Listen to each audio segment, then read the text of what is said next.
ہمارے دین پورے کا پورا جو دین اسلام ہے، اگر اس کا کتب کہا جائے،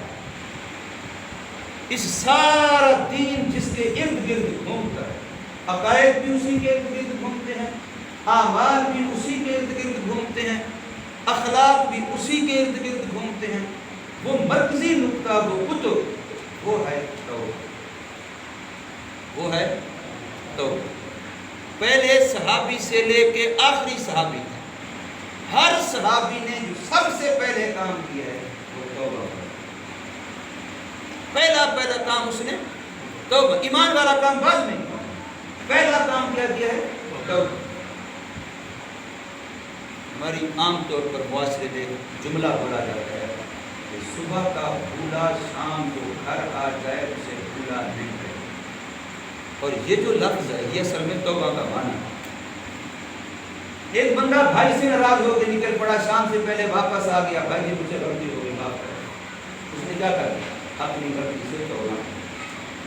ایک بیٹا باپ سے ناراض ہو کے نکل پڑا، چلا گیا، لیکن شام ہونے سے پہلے واپس آ گیا، ابو جی غلطی ہو گئی، امی جی غلطی ہو گئی، بھائی صاحب غلطی ہو گئی،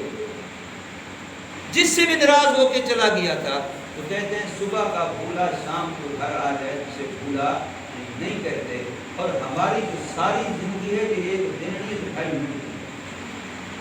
ہماری جو ساری زندگی ہے یہ ایک دن کی نہیں ہے، یہ صبح سے شام نہیں ہونے دیتی، یہ تو 2.5 منٹ کی ہے۔ 100 سال کی زندگی بھی اگر کسی آدمی کی بلوغت کی حالت میں اس دنیا میں گزرے، بالغ ہونے کے بعد بھی 100 سال کی پوری ہوش و حواس کے ساتھ، تو آخرت کا جو ایک دن ہوگا اس لحاظ سے دنیا کے 100 سال کے 2.5 منٹ۔ تو اگر ہمارا اس معاشرے کا کوئی بندہ بلوغت کے بعد سے بھولا ہوا، مرنے سے پہلے ہی واپس آ جائے، گویا یہ صبح کا بھولا ہوا شام ہونے سے پہلے واپس آ جائے۔ بالغ ہوا، نہیں عقل آئی، کسی بھی دھرم میں چلا گیا، کسی بھی مذہب میں چلا گیا، کسی بھی فرقے میں چلا گیا، کسی بھی باطل میں چلا گیا، کسی بھی غلطی میں چلا گیا، بھٹکتا رہا، سر مارتا رہا، لیکن مرنے سے پہلے اللہ سے کہہ دیا یا رب بھول گیا تھا، واپس آ گیا ہوں، معافی مانگتا، اسی کا نام کیا ہے؟ توبہ۔ اور اللہ کا قانون کیا ہے؟ التوبۃ تہدم ما قبلھا، توبہ اپنے سے پہلے والے سارے گناہ کو مٹا دے۔ اب گویا یہ بالغ ہوا تھا، چاہے وہ یہودیت میں چلا گیا تھا، چاہے وہ عیسائیت میں چلا گیا تھا، چاہے وہ بدھ مت میں چلا گیا تھا، چاہے وہ سکھ مذہب میں چلا گیا تھا، چاہے وہ ہندو مذہب میں چلا گیا تھا، چاہے وہ کمیونزم میں چلا گیا تھا، چاہے وہ داہیہ میں چلا گیا تھا، چاہے وہ دنیا جہان کا کوئی مذہب کہہ لیں اس میں چلا گیا تھا، لیکن مرنے سے پہلے واپس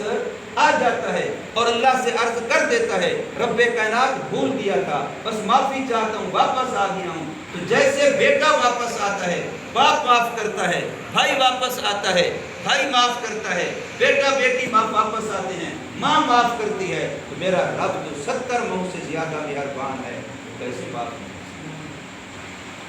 وہ ایسے کرتا ہے گویا تو صبح کو بھولا تھا، شام ہونے سے پہلے واپس آ گیا، تجھے تو بھولے ہوئے کاغذوں میں دکھائی نہیں جاتا، اس لیے کہ جو صبح کا بھولا شام کو واپس آ جائے اسے تو بھولا کہا ہی نہیں جاتا۔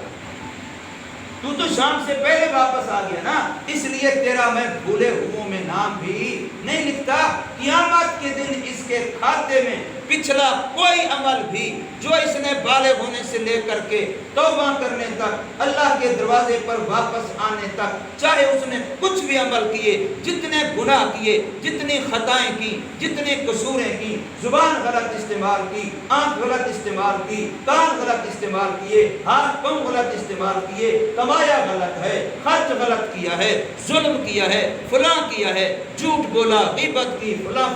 جتنا بھی آپ سوچ لیں، لیکن اب واپس آ گیا تو رب کائنات فرماتے ہیں التائب من الذنب کمن لا ذنب له، میں ایسے اس کا مال نامہ بناؤں گا گویا بالغ ہونے کے بعد اس نے کوئی غلط کام کیا ہی نہیں تھا۔ بالغ ہونے کے بعد اس کا ریکارڈ ہی نہیں ہوگا کہ اس نے کبھی جھوٹ بولا تھا، چاہے اس نے کروڑ جھوٹ بھی بولے، لیکن ریکارڈ میں کیا ہوگا کہ اس نے کبھی جھوٹ بولا ہی کمن لا ذنب له، جو